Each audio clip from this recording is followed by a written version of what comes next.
What is good, NIO family? It's Rey-Jay back with another video, and in this one I'm going to be talking about the one and only NIO stock, what you should be looking out for the future, and why NIO actually did something I did not expect, and that is getting a big rebound today, up over 6%. That's very awesome to see, and because the market's holding up nicely, there's a chance NIO could try to continue. Now, it is actually on the verge of invalidating this potential head and shoulders. This was maybe like a fake trap for lots of investors thinking NIO was about to tank, and now I want to break down whether or not NIO is going to continue pumping or if NIO is going to end up coming down. I'm also going to talk about Tesla stock, break down what the news, data, and technicals are telling us about NIO, and once again, what my price prediction is for tomorrow. But before I break anything down about NIO, before I get into any more details about the stock, I do have to mention a couple of things real quick. Firstly, I'm not a financial planner. Make sure you take none of this as financial advice whatsoever. And also, if you guys can, please smash the like button if you want to see more videos like this. It not only benefits me, it benefits the entire NIO community as a whole. And the last thing is, if you guys can, please check out the Webull link down below and in the description.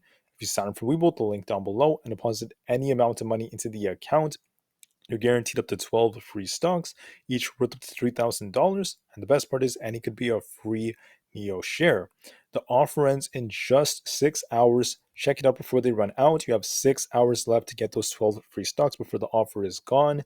Once again, guys, make sure you are ready for it.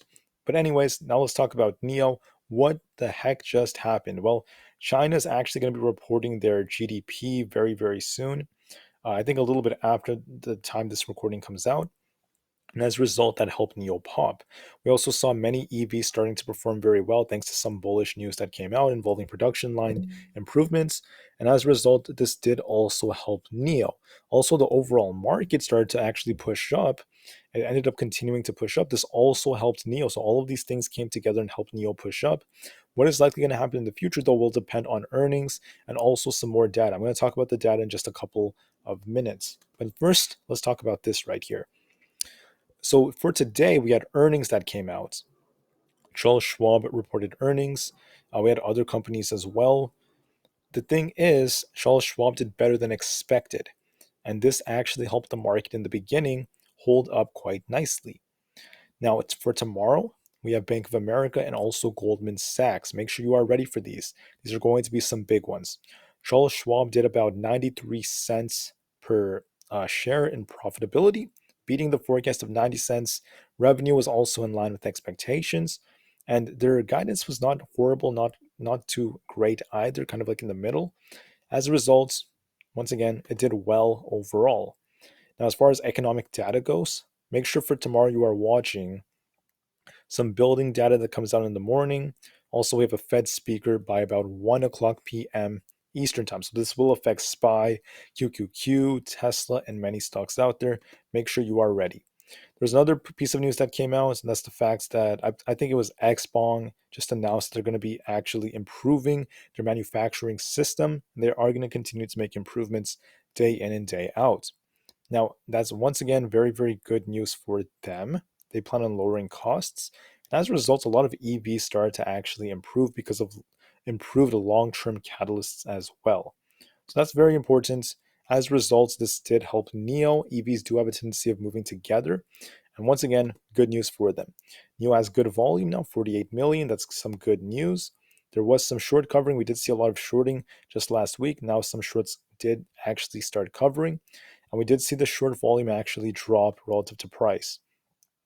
As far as the price-price ratio goes, this should bounce as NIO is outperforming the market. It has an equal weight rating by Barclays. In my opinion, it could continue to outperform temporarily. Tuesdays, NIO tends to be green 55% of the time. That's some good news for us. And finally, as far as the shorting goes, a bit of a decline compared to before, which is some pretty good news. What does all this mean for NIO? Let me first talk about SPY, and then just really quickly, SPY was up about 0.36%. It actually rebounded. One of the things I told you guys is we have a bearish divergence developing right here. Yes, it's developing. It still is valid, but it is not completely done yet. Right? The RSI is declining, MACD is declining, but the price is pushing to new highs. So what do I think this means? We're going to continue pushing. Right? It looks bullish. We're going to retest 414, break that, 416 is going to come. We could even get closer to 420. If that's the case, If this bearish divergence remains, which it most likely will, this thing is going to start seeing a very big reversal. Possibly as we get closer to May, maybe like next week or by May, a big reversal is still coming, and we are going to see this thing come down to fill a lot of these gaps. A big shorting opportunity will likely come, but there is still more upside to come until then, right? Same thing with the QQQ. This thing also managed to rebound as the VIX is now below 17. That's crazy, right? The VIX is very undervalued. For the triple Q, this thing rebounded too. It looks like it wants to retest 320. It's holding up nicely. If it happens, this thing could continue to hold. It's also going to be heavily affected by Tesla. So make sure you are ready. So far, it's looking nice. Tesla and Coin are like the two plays I'm actually watching. Coinbase, overall, I bought calls down here. We got a bullish divergence. We also got a lot of buy signals. It also held, excuse me, sorry guys, the 4-hour 200 EMA quite nicely. And overall, it looks more bullish. It's going to likely continue to pump. It did break above this gap resistance, and it's going to just fill this gap very soon. 70 should come very, very soon, in my opinion, sometime this week, if not by tomorrow. It looks bullish. Maybe the market's going to help push it up.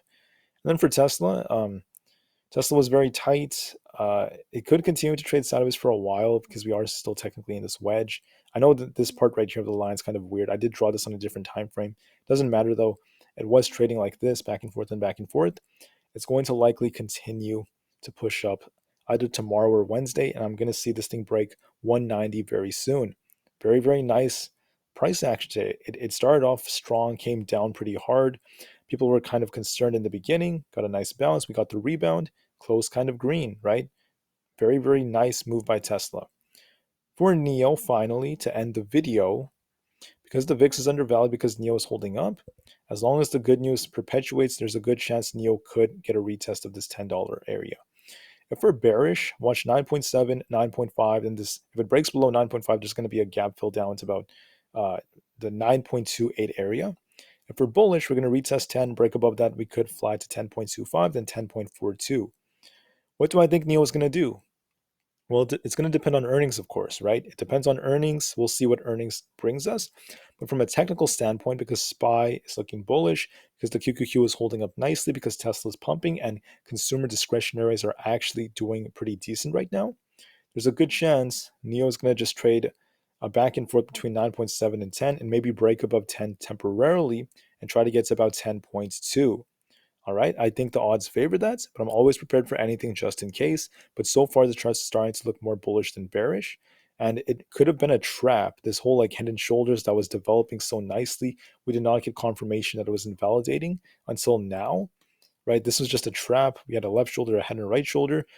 So far, it's actually, once again, it managed to keep going. It didn't actually break down. So there is still more room for upside as it is making higher highs and higher lows. But there is a possibility that by May, we might see the whole market come down. So be ready for that. But until then, NIO is holding nicely and it could continue to go. All right. So thank you all for listening. I'm more bullish than bearish for the time being, just for the short term. And I'll see you guys in the next one. I thank you all so much for listening. The last thing I want to say is don't forget I have some merch out there for you guys down below or above the comment section. If you're interested, use the code SAVE5 to save 5% on your order. I want to do this for everyone because I do appreciate you guys, and it would be really awesome if you bought a shirt that says to the moon for NIO or something like that. But until then, like I said, it's really your choice. I'm not forcing anything. Thank you. NIO to the moon as the long term is very bright, and peace out.